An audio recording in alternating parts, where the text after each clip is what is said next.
In your program, the Shabbat program, on page 8 through 10, you'll see a copy of the letter that I wrote to the New York City Department of Buildings to ask for a variance in our new building when we built our shared bathroom, and to not have to do what the law here in New York says, which is that bathrooms have to be separated by gender.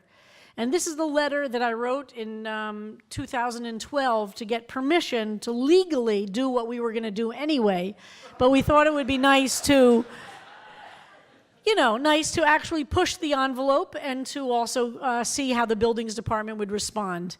And in response to this letter, they offered us and granted us the bathroom we currently use downstairs.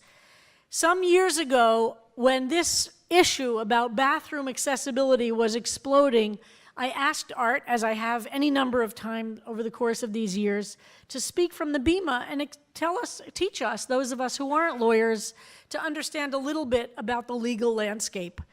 And at that time, he told us that if we were to understand what was going to be happening with trans legal issues in this country, we had to understand the centrality of bathroom accessibility. And it was on that issue he told us then, those of us who were not lawyers and didn't appreciate what was going to emerge, that that was what we had to watch for. And he laid out case law and predicted what was going to happen. And here we are in the wake of North Carolina and in the anti-trans and frankly anti-gay issues that are exploding around the country, and especially those happening using bathrooms as the vehicle. We thought there would be nobody better on this Trans Pride Shabbat to invite back to our Bima to give us an update, our beloved longtime member and legal scholar, Art Leonard.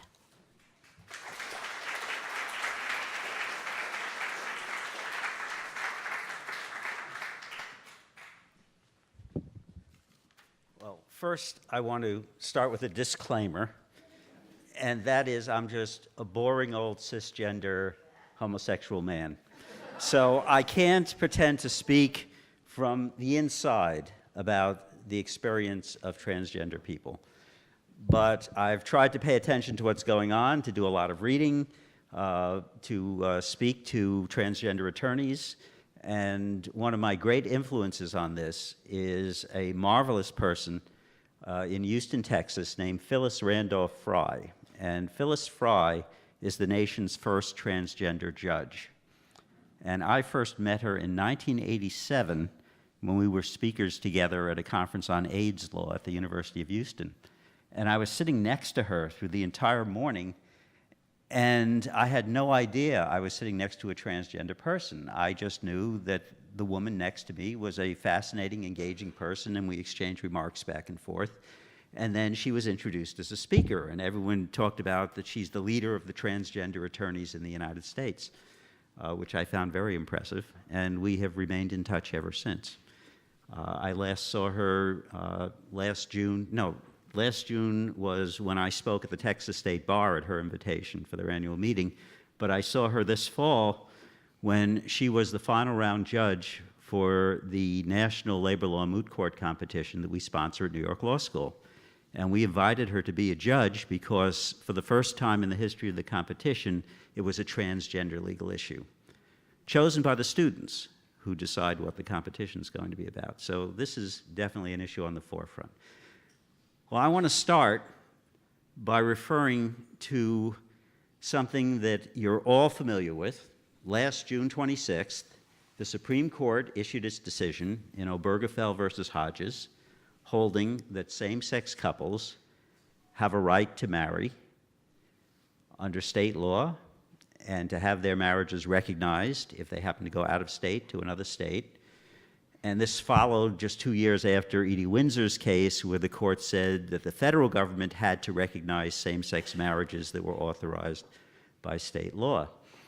What disappeared, as frequently as the case, disappeared from the commentary, what was rendered invisible were transgender people who also had an incredible victory in the Obergefell decision, even though none of the plaintiffs in that case were transgender people, because there is a history of terrible court decisions in this country holding that the marriages of transgender people were invalid because the state did not recognize their gender identity. And their marriages, in most of these cases where it was litigated, their marriages were seen as prohibited same-sex marriages. So when the Supreme Court held last June 26th that under the Due Process and Equal Protection clauses of the 14th Amendment, all people are entitled to equal dignity, which includes equal access to marriage, because marriage is a central institution of our society, and to exclude anyone from the right to marry is to relegate them to some kind of second-class citizenship. So in that decision, although transgender people are never mentioned, and although in the commentary about this decision, no one was really talking about transgender people were also winning the right to marry, because the right to marry no longer depends on the gender or the gender identity or the sexual orientation of the two people who want to get married. Any two people who want to get married, with some narrow exceptions, like if they happen to be brother and sister or something like that, but generally, they have the same qualifications as anyone else to get married, regardless of their sex or sexual orientation or gender identity. And this goes back to an understanding of the concept of liberty as it is expressed in the Fifth Amendment of our Constitution, part of the Bill of Rights adopted in 1791, and in the 14th Amendment adopted after the Civil War. We have the right not to be deprived of life, liberty, or property without due process of law, and to be afforded equal protection of the law. This is the basic fundamental law. The question for the courts and for government in general and for society is how that's to be interpreted and applied. And in the case of Obergefell and in the case of Windsor, the Supreme Court said that part of liberty is the ability to define your own identity and to live your life in accord with your identity. And in fact, this even goes back further to the 2003 case of Lawrence versus Texas, when the Supreme Court held unconstitutional the sodomy law in the state of Texas, which made it a crime for same-sex couples to have sex. The court said that part of the liberty protected by the 14th Amendment in that case, by the Fifth Amendment in Edith Windsor's case, by the 14th Amendment in the Obergefell case, part of liberty is the ability to define your own existence, to be true to yourself. Obviously, there were dissenters on the court. Those were divided cases. Part of the view of the dissenters is when you have a written constitution, the language should be interpreted to mean what the people who drafted it and adopted it thought it meant. And that back in 1791, it's unlikely anyone was thinking that by adopting the Fifth Amendment, they were telling the federal government that it must recognize same-sex marriages. 1791.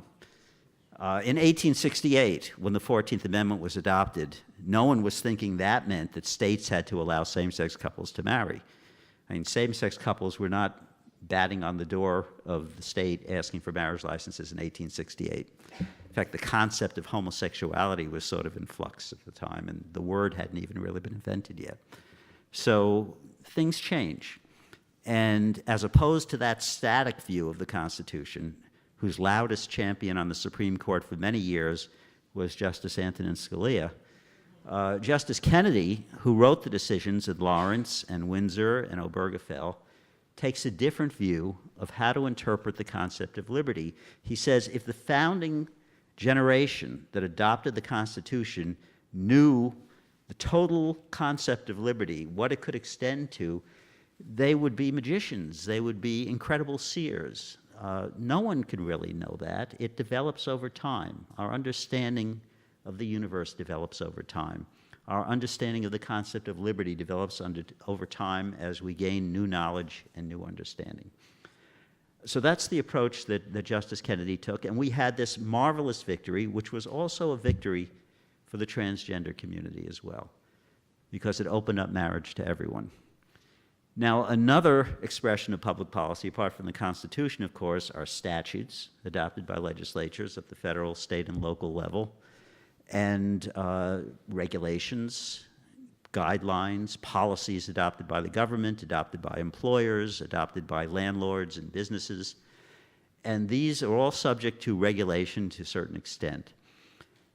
And part of the civil rights revolution in our country, which started really after World War II and reached a pitch of intensity in terms of federal legislation in the 1960s and 70s, were civil rights statutes that were intended to provide equality of opportunity for people to fully participate in society and not to encounter discrimination because of various characteristics that had traditionally been the basis of unequal treatment.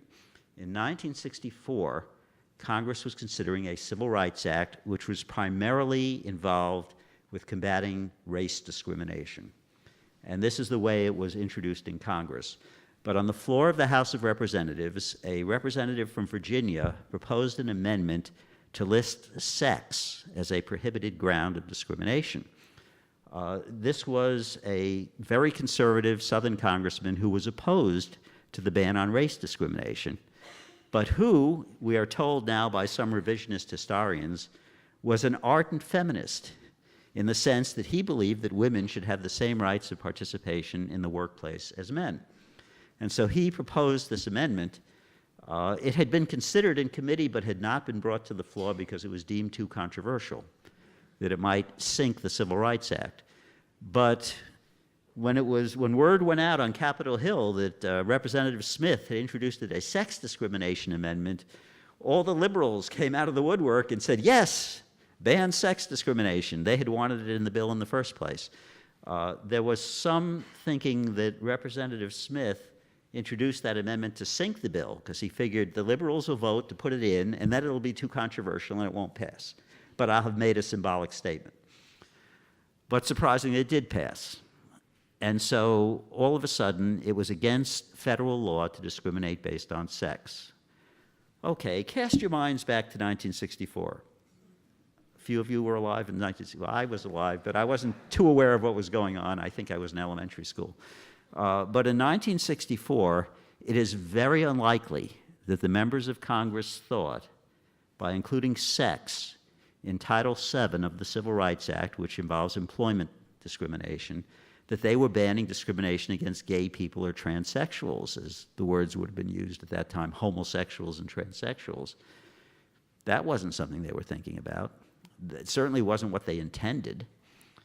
But our statutes limited to the intent of the people who drafted them. Now, this is a big battle on the courts. It's a big battle in the legal academy. How do you interpret statutes that are adopted by legislatures? Do you limit yourself to what the people who wrote them and voted on them at the time would have thought, or do statutes adopt concepts that can later be adapted to changing circumstances?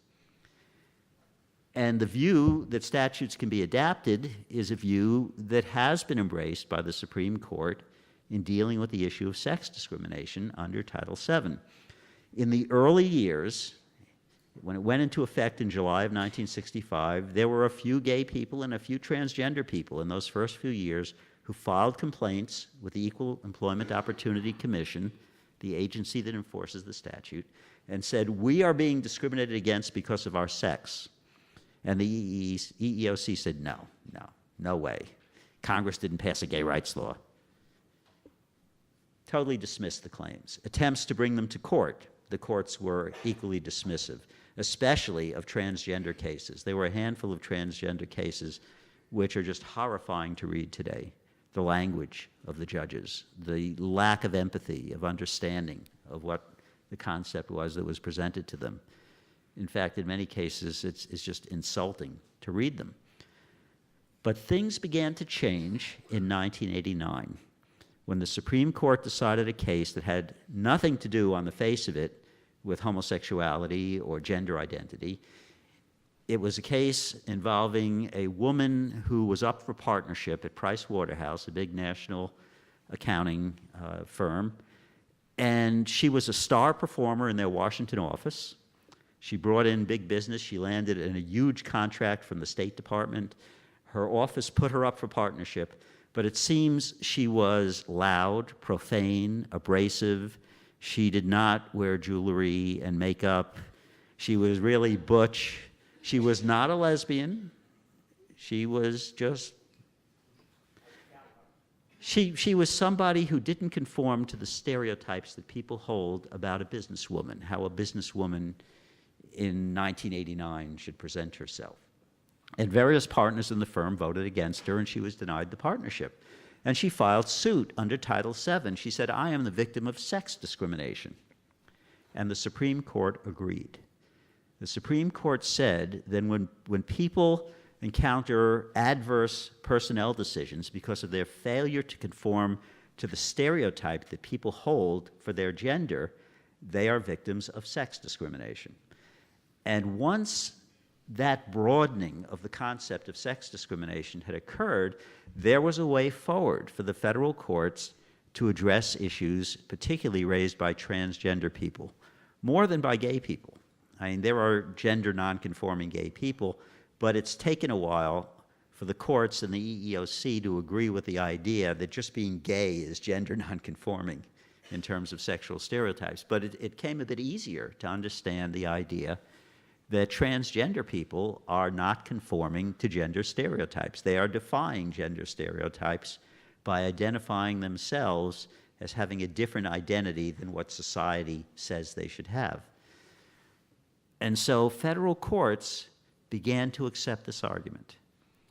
And by early in this century, we began to have, even at the appellate level, federal courts accepting the argument that transgender people who encounter discrimination are the victims of sex discrimination. We had a case from the Ninth Circuit, which is on the West Coast, under the Violence Against Women Act, which says if someone is targeted for violence because they are gender nonconforming or transgender, that is a form of violence against women, sex-based violence. We had a case from the First Circuit Court of Appeals, which is up in New England, of a transgender man who went into a bank to try to get a loan and was told to come back dressed properly. They wouldn't deal with this person. And who filed a suit, and the courts decided that that violated the sex discrimination provisions in the Equal Credit Opportunity Act.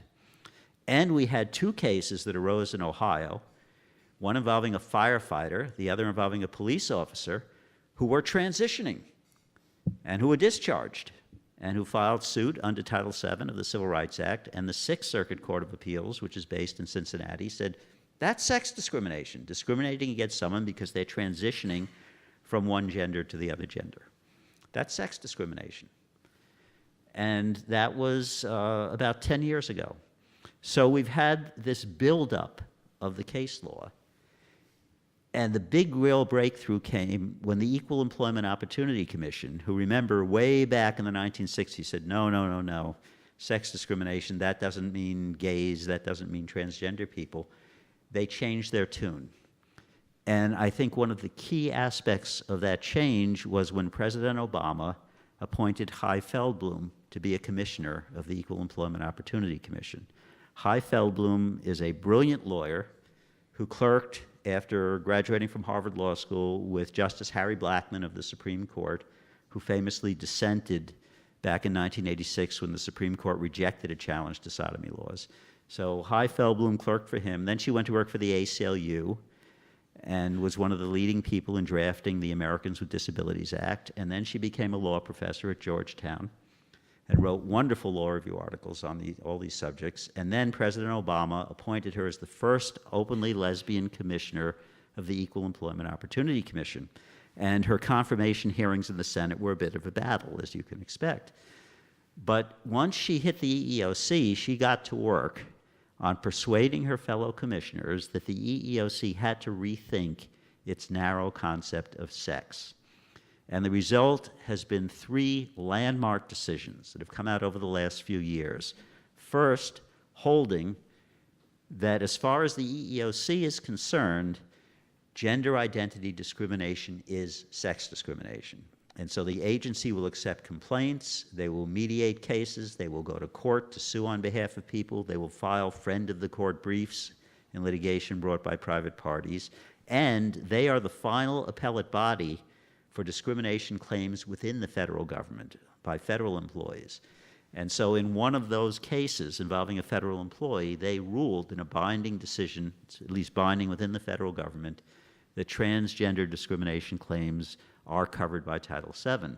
Then the next step they took, just last summer, they said, oh, and by the way, sexual orientation discrimination claims are sex discrimination claims too. And then they took what is implicated in our current controversies. They issued a decision last fall in a case involving a civilian employee of the Defense Department that transgender federal employees are entitled to use the restroom that is consistent with their gender identity. This is a binding ruling within the federal government by the EEOC. Now, there are many different federal laws that involve sex discrimination, and the one that has really come to the fore in the current controversies about restroom access in schools is Title IX of the Education Amendments Act of 1972. When Congress passed that act in 1972, do you think they were thinking that they were going to require public schools to let transgender kids use the restroom consistent with their gender identity? It wasn't on the radar. But now it's the big issue. And in interpreting the sex discrimination provisions of Title IX, the courts routinely look to cases decided under Title VII of the Civil Rights Act. And of course, as I've told you, Title VII, we now have this body of precedent holding that transgender discrimination claims are covered by Title VII. And so it was an easy step for the U.S. Department of Education, which enforces Title IX, to say public schools, colleges, universities, public schools that receive federal money, which are the schools that are covered by Title IX, may not refuse to allow transgender students to use the restroom consistent with their gender identity. So when President Obama spoke out on this issue a few weeks ago, and when the Education Department and the Justice Department sent a joint letter out to every school district in the country advising them that this was the law, they weren't just making this stuff up. Now, this is the funny thing. You look at the newspaper reports, and it makes it sound like sort of out of nowhere, President Obama came up with this bathroom rule. No, this is based on developing case law and legal reasoning going all the way back to Price Waterhouse in 1989 from the Supreme Court and through all of these cases involving the Violence Against Women Act and the Credit Opportunity Act and Title VII. This is not new. It's only new to people who weren't paying attention, like Governor McCrory of North Carolina, who accuses the president of suddenly overreach, inventing this new legal doctrine, when in fact it is a well-established legal doctrine. It's just, it hasn't gotten back up to the Supreme Court to be finally established. In the meantime, there are the legislative issues. Wouldn't it be easier if the statute itself said that you can't discriminate because of sexual orientation or gender identity, rather than relying on an interpretation of sex discrimination? So one of the legislative goals of the LGBT rights movement is to get Congress to amend federal laws to put sexual orientation and gender identity right in there in the written text.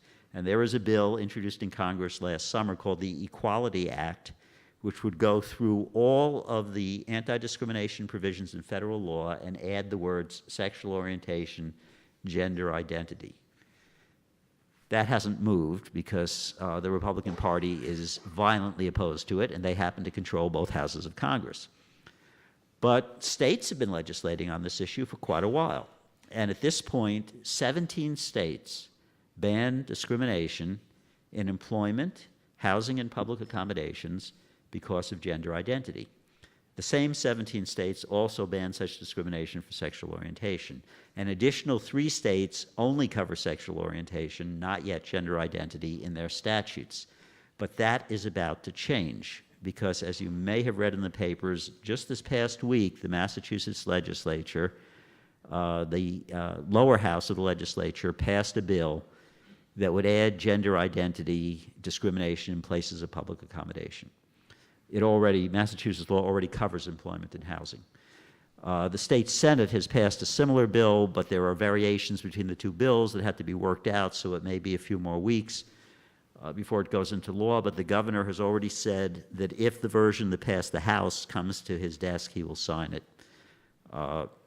And so Massachusetts will be added. Now, New York, we've had a roadblock in the state Senate on passing gender identity, but given the developments in the courts and in the federal law, the State Division of Human Rights, at the direction of Governor Cuomo, issued a new regulation a few months ago holding that it will interpret New York's human rights law ban on sex discrimination as including gender identity discrimination. So we have a regulation. It has yet to be tested in the courts. So we don't know if it'll stand up if it comes to a dispute, but at least we have the administration on our side with that. So things are progressing on many different fronts, and it's really an extraordinary time. I figured I'd close up just talking a little bit about the HB2 controversy in North Carolina. This was precipitated by a phenomenon that we've seen all over the country, which some call the urban-rural divide. In states that don't ban sexual orientation or gender identity discrimination, the urban areas tend to be more liberal and receptive to these issues than the rural areas. And the rural areas tend to hold the balance of power in the state legislatures, so we can't get the bills through. But city councils are more amenable and are willing to pass them. So in many, many, many states that lack any protection against discrimination for LGBT people, major cities have passed their local ordinances that cover it. And the city of Charlotte in North Carolina, after much internal debate and struggle, passed one of these ordinances last year. It was supposed to go into effect on April 1st. And they were warned by Governor McCrory, who before becoming governor was the mayor of Charlotte. They were warned by him that if they passed this, the legislature was bound to respond, because it was very clear that by banning gender identity discrimination in places of public accommodation, increasingly clear all over the country in such jurisdictions, that meant that people were entitled to use public restroom facilities consistent with their gender identity. And this has become the new hot issue. The opponents of allowing such restroom access raised two arguments, both of which are based on the fevered, weird fantasies of mainly male Republican state legislators. They believe that by passing these laws, they will be giving license to heterosexual male predators to declare themselves women, go into women's restrooms and assault women and children. I told you 17 states have these laws. Has there been a rash of such activity? Hasn't been reported anywhere that it's a problem. Over 200 cities and counties have these laws. It hasn't happened. But these state legislators are concerned. They want to protect, their womenfolk from assault by rabid heterosexual poseurs. So, this is the official explanation. Another explanation, which has now emerged because the people who are opposed to these laws realize that the explanation they've been providing doesn't stand up very well to critical scrutiny.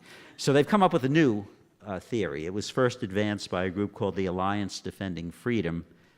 When you hear freedom in the name of an organization these days, it means freedom to discriminate based on religion. So the Alliance Defending Freedom is a public interest, quote-unquote, law firm that files suit wherever they can to block gay rights and transgender rights.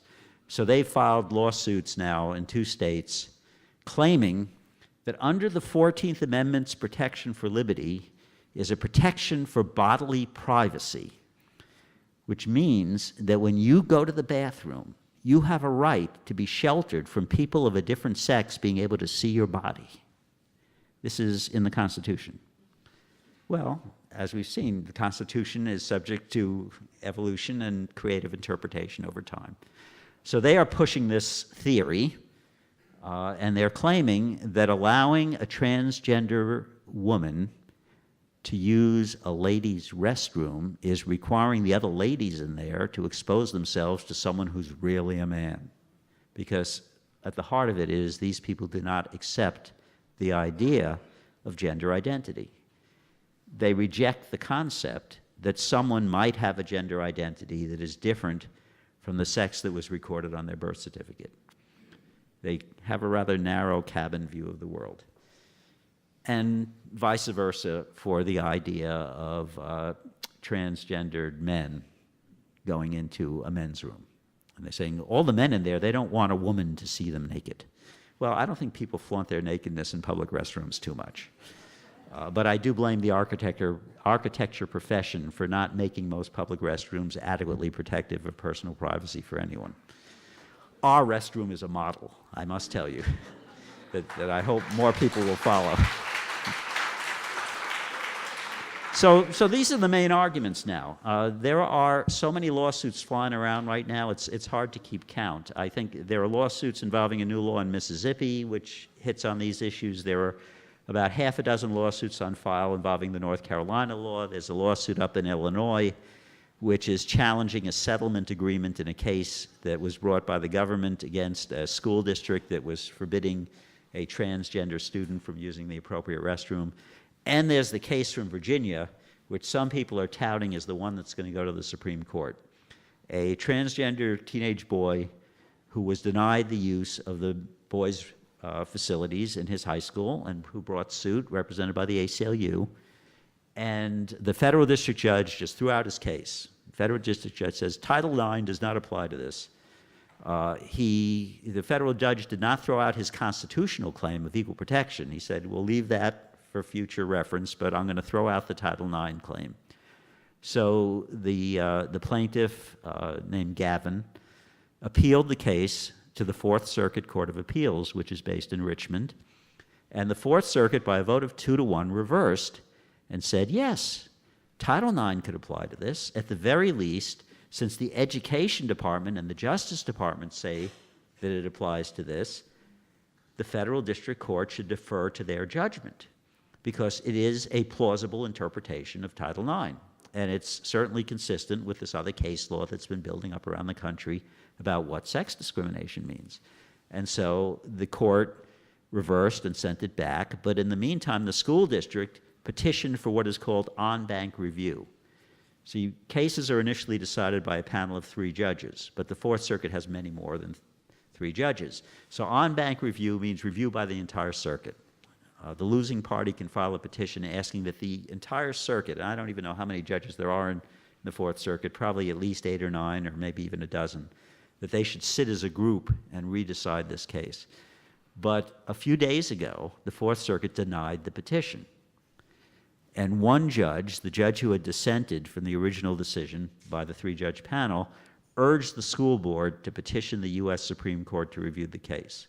He said, this is a burning question of public policy, and he believes that the Education Department and the Justice Department and the Obama administration are stretching Title IX much too far in applying it to this restroom access situation.